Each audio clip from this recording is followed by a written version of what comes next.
കുറുകിയ ചാറോടുകൂടിയായി ഈ കടലക്കറി ഉണ്ടാക്കിയാൽ ബാക്കി വയ്ക്കാനുണ്ടാവില്ല. പെട്ടെന്ന് തന്നെ പാത്രം കാലിയാകും. ചോറിന് കറിയായിട്ട് ഇത് മാത്രം മതി. പുട്ട്, അപ്പം, ഇടിയപ്പം, ചപ്പാത്തി എന്നിവയ്ക്കും വളരെ നല്ലതാണ്.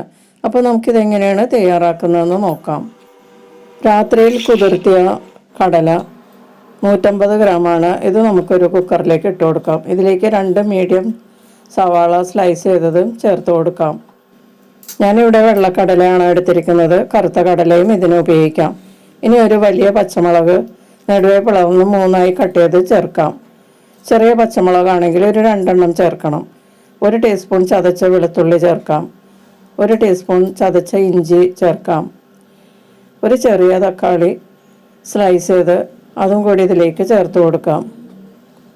ഇനി ഇതിലേക്ക് മസാലപ്പൊടികളായിട്ട് 1/4 ടീസ്പൂൺ മഞ്ഞൾപ്പൊടി ചേർക്കാം.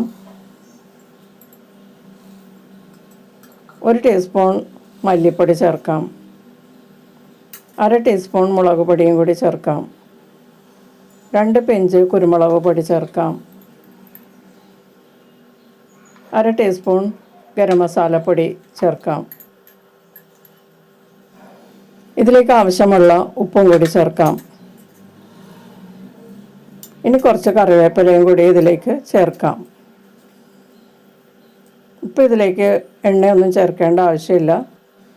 ഇതെല്ലാം കൂടി ഒന്ന് മിക്സ് ചെയ്ത് കൊടുക്കാം.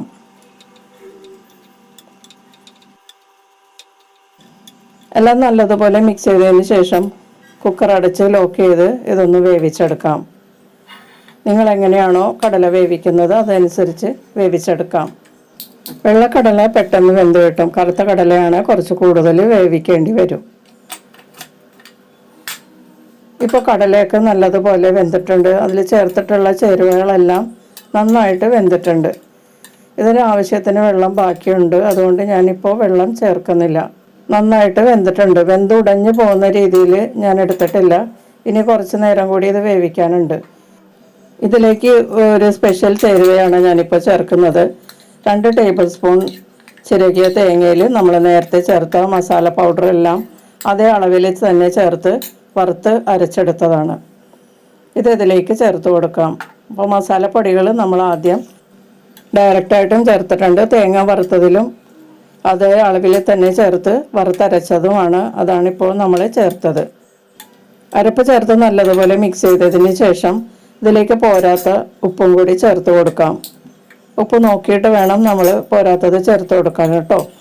ഇനി നല്ലതുപോലെ മിക്സ് ചെയ്തിട്ട് ഒന്ന് മൂടി വെച്ച് ലോ ഫ്ലെയിമിൽ ഒരു 5 മിനിറ്റും കൂടി വേവിക്കാം. അരപ്പൊക്കെ നല്ലതുപോലെ കുക്കാകാൻ വേണ്ടിയിട്ട് മൂടി വെച്ച് തിളപ്പിക്കാം. ഇപ്പം അരപ്പൊക്കെ നല്ലതുപോലെ കുക്കായിട്ടുണ്ട്. എണ്ണയൊക്കെ നല്ലതുപോലെ തെളിഞ്ഞ് വറുത്തരച്ചില്ല എണ്ണയാണ് ഇതിൽ തെളിഞ്ഞു വരുന്നത്. നമ്മൾ ഇതിലേക്ക് വേറെ എണ്ണ ഒന്നും ചേർത്തിട്ടില്ല. ഇനി ഇതിലേക്ക് കടുക് വറുത്തിടണം. അതിനു വേണ്ടി 2 ടേബിൾ സ്പൂൺ എണ്ണ ചൂടാക്കി അതിലേക്ക് കടുകും വട്ടത്തിലരിഞ്ഞ ഉള്ളിയും ചേർത്ത് നല്ലതുപോലെ മുപ്പിച്ചെടുക്കാം. അതിൻ്റെ കൂടെ തന്നെ വേപ്പിലയും കൂടി ചേർത്തിട്ട് നല്ലതുപോലെ മുരിഞ്ഞ് കഴിയുമ്പോഴേക്കും ഇതിലേക്ക് ഒഴിച്ചു കൊടുക്കാം. കടല അരപ്പ് ചേർത്ത് തിളച്ച് കഴിയുമ്പോൾ തന്നെ നല്ല മണമാണ്. ഇതിലേക്ക് കാച്ചിയതും കൂടി ഒഴിച്ചു കഴിയുമ്പോൾ ഒരു പ്രത്യേക രുചിയാണ് കേട്ടോ. ഇത് നല്ല മണവുമാണ്.